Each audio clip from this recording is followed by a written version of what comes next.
गूंगी बहू अंधी सास। एक परिवार में 5 लोग थे।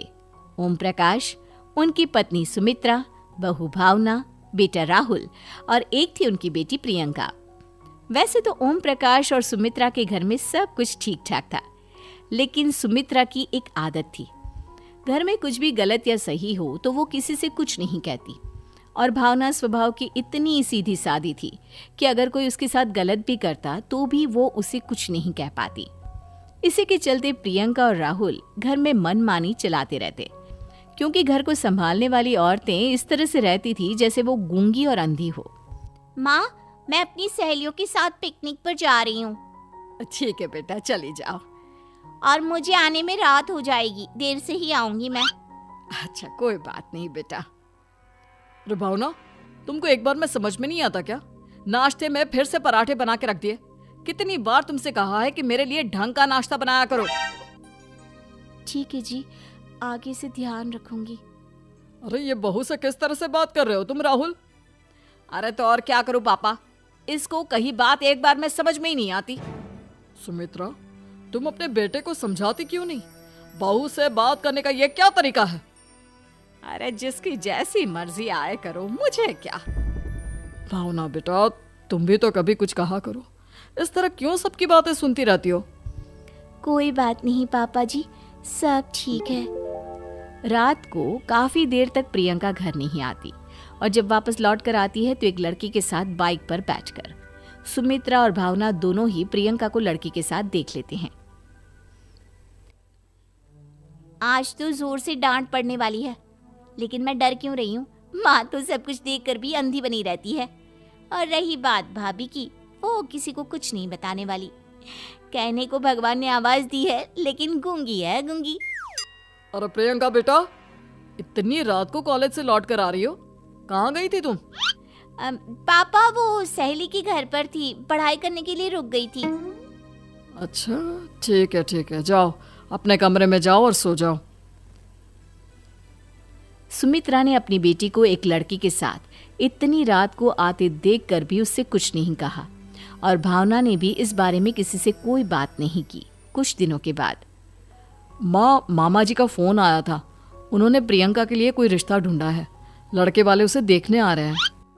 अरे मुझे नहीं करनी शादी वादी, किसी लड़की को बुलाने की कोई जरूरत नहीं है।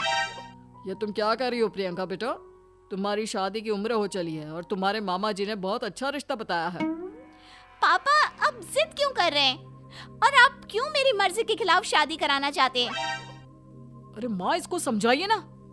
आपकी बेटी, आप तो बस चुपचाप सब कुछ होते हुए भी देखती रहती हैं।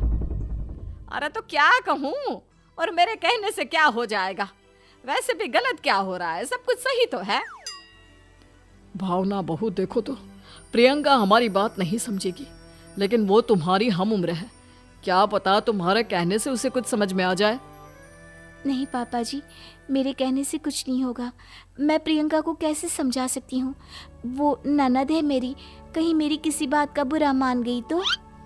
सुमित्रा और भावना में से कोई भी प्रियंका को कुछ नहीं समझाता। इस बात से राहुल और ओम प्रकाश जी दोनों ही परेशान हो जाते हैं। और फिर जब लड़का प्रियंका को देखने के लिए आता है, मुझे आपकी बेटी बहुत पसंद है, मैं उसके साथ शादी करने के लिए तैयार हूँ। देखो, मुझे तुमसे शादी नहीं करनी, और ये बात जितनी जल्दी समझ में आ जाए अच्छा रहेगा।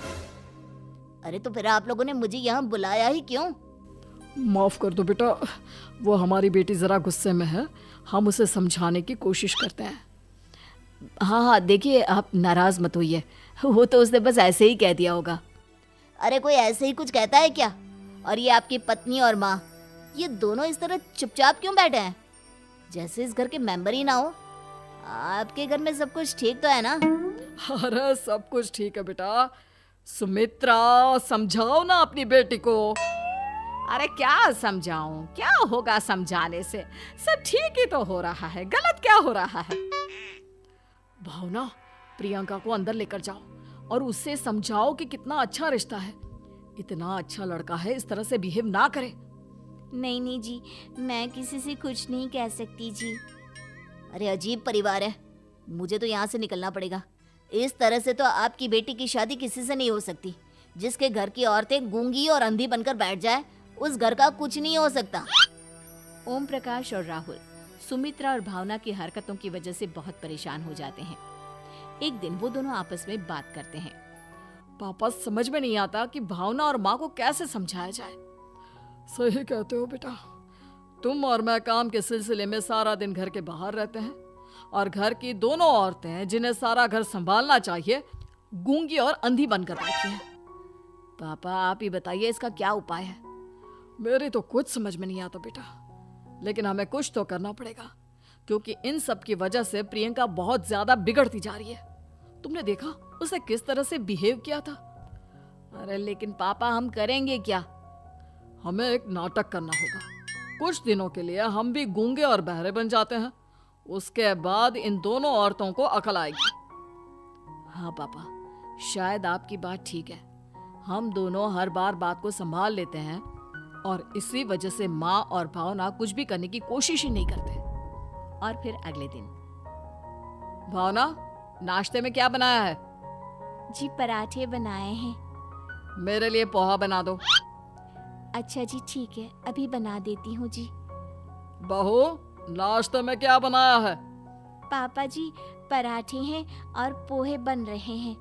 अरे बहू, मुझे तो उपमा खाने का मन था, मेरे लिए उपमा बना दो। ठीक है पापा जी, अभी बना देती हूँ। भाभी जल्दी से जरा मेरा कॉलेज का टिफिन तो पैक कर देना। और सुनो, मुझे ना भिंडी की सब्जी खाने का मन है। सुमित्रा चुपचाप बैठी बैठी सब कुछ देख रही थी।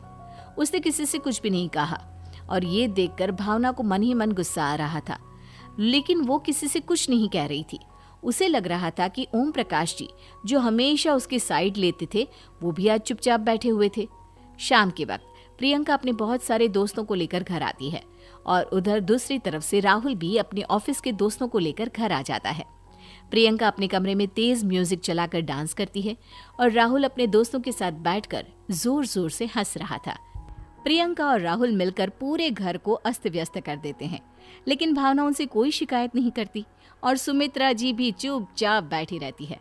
लेकिन भावना और सुमित्रा के अंदर का गुस्सा धीरे धीरे बढ़ रहा था। फिर रात को ओम प्रकाश और राहुल एक दूसरे से बातें करते हैं। हमने इतना कुछ किया फिर भी भावना बोल क्यों नहीं रही है? अरे पापा उसको समझाओ, वो लड़का अच्छा नहीं है। ठीक है बेटा, जाने दो बेटा, जाने दो। उस लोग का अंदर का गुस्सा बाहर आने दो, तभी तो लोग समझेंगे। अरे बहू, ये कपड़े गंदे या धुले हैं, बताती क्यों नहीं है बहू? पापा जी कपड़े तो मैंने धोकर ही आपकी अलमारी में रखे थे। अरे जाओ एक बार और कपड़ा उसको धो दो। अरे नेहा, तुम ऐसे क्यों कर रही हो? अरे वो लड़का अच्छा नहीं है, उससे शादी तुम मत करो। वो लड़का तुम्हारे लायक नहीं है। एक काम करो, कोर्ट मैनेज कर लो तुम। इस बार ओम प्रकाश और राहुल की बात सुनकर भावना और सुमित्रा के अंदर का गुस्सा जाग उठता है। मैं किसी से कुछ कहती नहीं जी, इसका मतलब ये है कि आप लोग मुझे परेशान करते ही रहेंगे। कल 4 बार मुझसे नाश्ता बनवाया, आज पापा जी मुझसे धुले हुए कपड़ों को बार बार धुलवा रहे हैं। अरे मैं इंसान हूँ जी, कोई मशीन नहीं हूँ। तुम दोनों ने मिलकर इस घर की कैसी हालत बना दी है और अपनी बहन को भागकर शादी करने के लिए कह रहे हो। तुम भाई हो या दुश्मन? ओम प्रकाश और राहुल जोर जोर से हंसने लगते हैं। अरे इसमें हंसने की क्या बात है? हम लोग यहाँ इतने परेशान हो रहे हैं जी, तुम लोगों को ऐसी हरकत करने के बाद भी हंसी आ रही है। ये क्या कर रहे हैं जी आप दोनों? यही तो हम चाहते थे कि सुमित्रा तुम अंधी होकर ना बैठी रहो। घर में कुछ भी गलत हो तो उसे रोकने की कोशिश करो।